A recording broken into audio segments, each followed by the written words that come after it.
నీళ్లు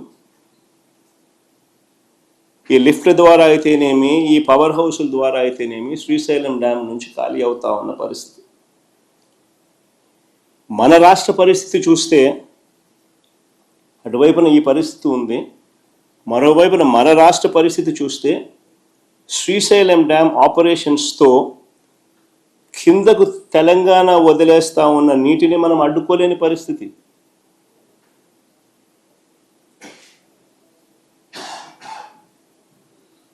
కింద వాళ్ళ పవర్ హౌస్ లెఫ్ట్ బ్యాంక్ వాళ్ళ దగ్గర వాళ్ళ ఏరియాలో ఉంది. వాళ్ళు పవర్ హౌస్ వాళ్ళు పవర్ జనరేట్ చేయడం కోసం అత్యధిక ప్రాధాన్యత ఇస్తూ రాయలసీమ ప్రాంతంలో ఏమైతే ఏముందిలే, ఇంకో ప్రాంతంలో ఏమైతే ఏమవుతుందిలే అని అత్యంత ప్రాధాన్యత ఇస్తూ వాళ్ళు పవర్ హౌస్ ద్వారా ఇష్టం వచ్చినట్టుగా నీళ్లు 4 టీఎంసీలు నీళ్లు రోజు కిందికి డ్యామును ఖాళీ చేస్తూ ఉన్న పరిస్థితి మనం అడ్డుకోలేని పరిస్థితి. అటు నాగార్జున సాగర్ లెఫ్ట్ బ్యాంక్లో పవర్ హౌస్ కింద లెఫ్ట్ బ్యాంక్ ఆపరేషన్స్ మొత్తం వారి చేతుల్లోనే ఉన్నాయి.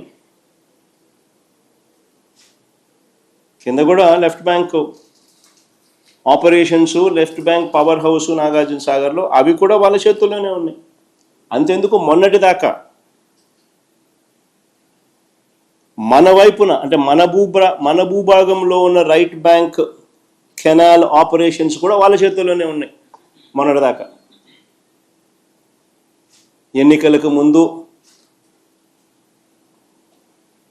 మళ్ళీ మనం వైఎస్ఆర్సీపీ ప్రభుత్వం ఉన్నప్పుడు వెనక్కి తీసుకున్నాం. తెలంగాణ ఎన్నికలు అయిపోయిన తర్వాత మన ఎన్నికలకు ముందు మనం వెనక్కి తీసుకున్నాం. అంతవరకు మన భూభాగంలో ఉన్న ఆపరేషన్స్ కూడా వాళ్ళ చేతుల్లోనే చంద్రబాబు నాయుడు గారు పెట్టారు.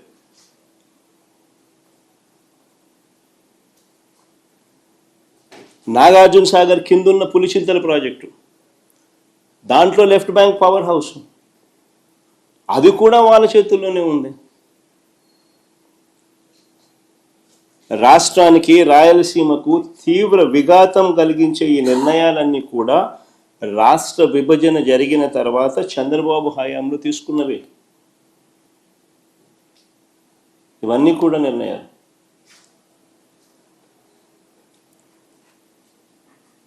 అటు చంద్రబాబు నాయుడు పరిస్థితి ఏంటి అంటే, ఓటుకు కోట్ల కేసులు ఆడియో వీడియోలతో అడ్డంగా దొరికిపోయిన చంద్రబాబు నాయుడు గారు నోరు మెదపలేని పరిస్థితి, నోరు మెదపని పరిస్థితి. కానీ అప్పట్లోనే మన రాష్ట్ర హక్కుల కోసం ప్రతిపక్ష నేతగా నేను అప్పట్లోనే కర్నూలులో జలదీక్ష కూడా చేశాను. చంద్రబాబు గారి మౌనం వల్ల శ్రీశైలం ఎగువ భాగంలో తెలంగాణ చేపట్టిన లిఫ్ట్ ప్రాజెక్టులు 2019 వైఎస్ఆర్సీపీ ప్రభుత్వం వచ్చే నాటికే చకచకా పనులు జరుగుతూ ఉన్న పరిస్థితి.